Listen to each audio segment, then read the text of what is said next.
নমস্কার বন্ধুরা, আমার কুকিং চ্যানেলে আবারও সবাইকে স্বাগত। আজ আমি আপনাদের জন্য নিয়ে চলে এসেছি বাচ্চা থেকে বড় সবার প্রিয় কাঁচা আমের আমসত্ত্ব।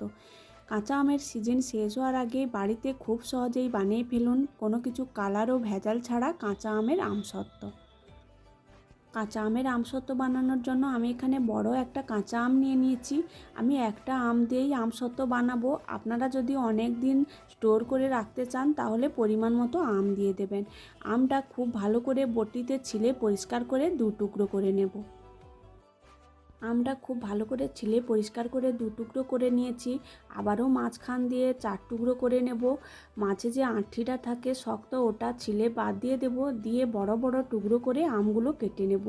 সবগুলো আম আমি বড় বড় টুকরো করে কেটে নিয়েছি। তারপর গ্যাসের মধ্যে একটা পাত্র বসিয়ে ওর মধ্যে খানিকটা জল দিয়ে দেব।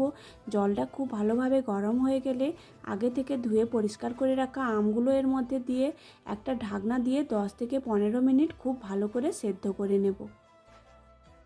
ঢাকনা দিয়ে অল্প আঁচে আমগুলো 10 থেকে 15 মিনিট খুব ভালোভাবে সেদ্ধ করে নিয়েছি। আমগুলো প্রায় গলে এসেছে। হাতা দিয়ে আমগুলো এই জলের মধ্যে ভেঙে নেব এবং খুব ভালোভাবে মিশিয়ে নেব। আমগুলো একদম প্রায় গলে গেছে। তারপর গ্যাসের মধ্যে একটা ফ্রাইং প্যান বসিয়ে একটা ভাজা মশলা বানিয়ে নেব। একটা শুকনো লঙ্কা, অল্প একটু জিরে আর কয়েক দানা মৌরি দিয়ে হালকা আঁচে অল্প ভেজে নামিয়ে গুঁড়ো করে নেব। এটা আপনারা আমসত্ত্বের মধ্যে দিতেও পারেন, আবার নাও দিতে পারেন, শুধু চিনি দিয়েও বানাতে পারেন। আমের কাঁধগুলো আমি একটা পাত্রের মধ্যে ঢেলে ঠান্ডা করে নিয়েছি। একটা ছাঁকনি, যে পাত্রে আমি আমগুলো সেদ্ধ করেছিলাম ওই পাত্রের উপরে রেখে দেব।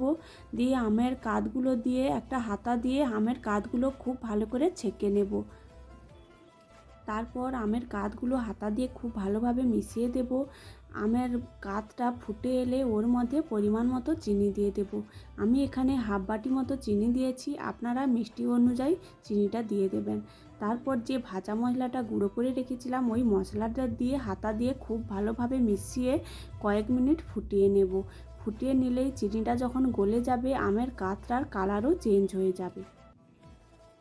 এখানে আমি অল্প একটু বিট লবণও দিয়েছিলাম। আপনারা বিট লবণটা অবশ্যই দেবেন, মশলাটা না দিলেও দিতে পারেন, কিন্তু বিট লবণটা দেবেন, তাহলে একটা আমসত্ত্বের মধ্যে চটপটা স্বাদ আসবে। প্রায় 8 থেকে 10 মিনিট ফুটিয়ে নেওয়ার পর অনেকটাই ঘন হয়ে এসেছে। এই পর্যায়ে আমি গ্যাসটা বন্ধ করে ঠান্ডা করে নেব। তারপর আমি এখানে একটা থালা নিয়ে নিয়েছি, ওর মধ্যে অল্প একটু সর্ষের তেল দিয়ে দেব। তেলটা খুব ভালোভাবে হাত দিয়ে থালার গায়ে মাখিয়ে নেব। থালার গায়ে তেলটা দিলে আমসত্ত্বটা যখন শুকিয়ে যাবে আমসত্ত্বটা খুব সহজেই থালা থেকে উঠে যাবে এবং আমসত্ত্বের গায়ে একটা চকচকে ভাব চলে আসবে। আমের কাঁধগুলো থালার মধ্যে ঢেলে নেব। নিয়ে থালাটা রোদের মধ্যে 1 থেকে 2 দিন বসিয়ে রাখতে হবে, তাহলে আমসত্ত্বটা খুব ভালোভাবে একদম শুকিয়ে যাবে। আমি এখানে 2 দিন আমসত্ত্বটা রোদের মধ্যে বসিয়ে রেখেছিলাম। আমসত্ত্বটা একদম শুকিয়ে গেছে। তারপর একটা ছুরি দিয়ে লম্বা লম্বা করে আমসত্ত্বর শেপে কেটে নেব। লম্বা লম্বা করে কেটে নিয়েছি। একটা ছুরি দিয়ে ধারগুলো ছাড়িয়ে নেব। তারপর রোল করে আমসত্ত্বর শেপে সবগুলো উঠিয়ে নেব।